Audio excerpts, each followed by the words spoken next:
Hey guys, so today I want to show you how I made my wooden fencing target at home. So as you can see, this is my original design and it did break, and that's why I decided to make a new one. So the issue was that all the force was being applied to the target and there was only one support structure. So as you can see, when I would hit it, it was wobbling and it was broken. And even the back support that I had attached, the wood cracked. It was just not very efficient. So my new design, the one I'm going to show you, is going to have this L-shaped structure for the legs. I'm going to have 3 of them. So I'm going to attach the wooden 2x4s like this, and it's going to be more rigid. So it's important to have the right tools for a job. So I got this wooden screws that I had lying around in my tool set.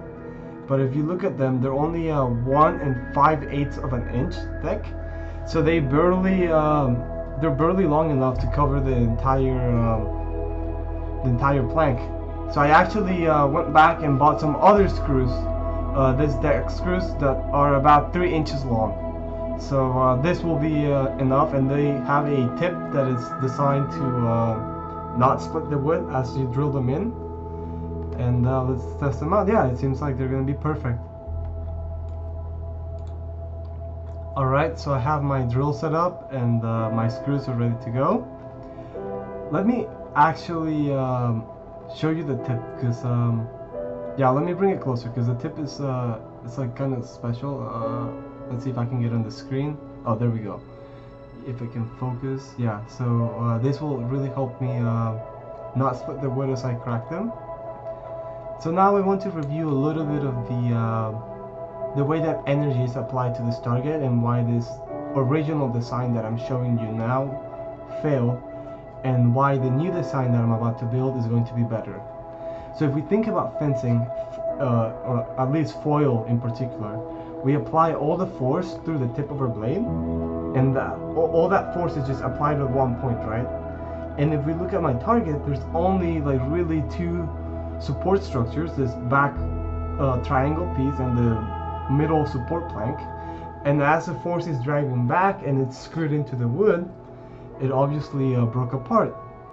Did some work already. I cut the wood and I started drilling, and this is the last L-shaped leg that I mentioned before, and I'm about to screw it in.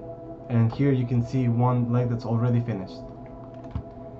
Now what you're looking at now is the original fencing target I had, the inner exoskeleton, and look how it was just, the wood was pretty thin, it was just chipped and like broken. I took all the padding out, but I'm going to recreate that exoskeleton shape. Now this is pretty stable. So this is the new inner exoskeleton for the fencing target.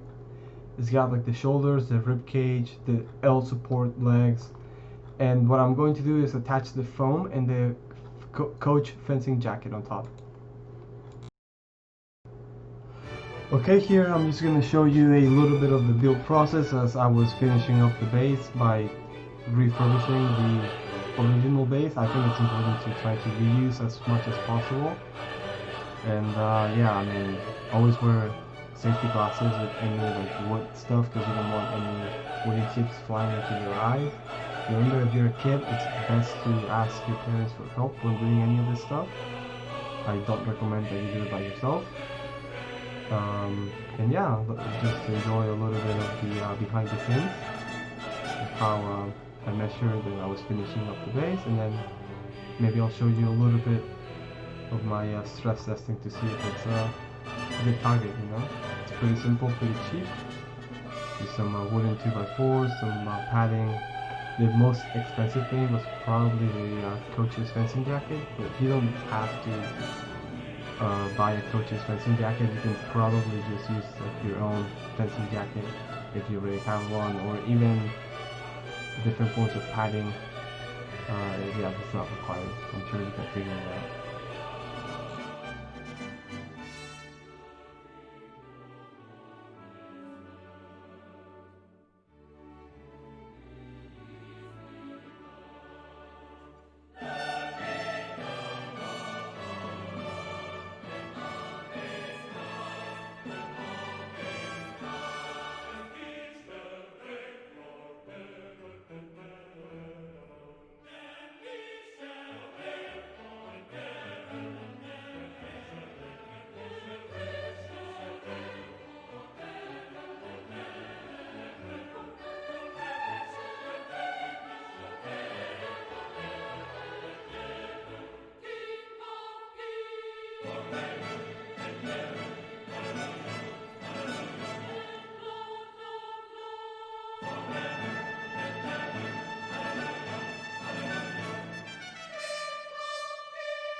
Alright, so let's see the end. Let's see how we did. Let's stress test it, okay? So I set up my camera and let's just hit it a little bit, see if it's stable. See, it's pretty rigid, pretty stable. I am pretty happy. Very simple design. And I hope you guys can make your own and just keep painting, guys.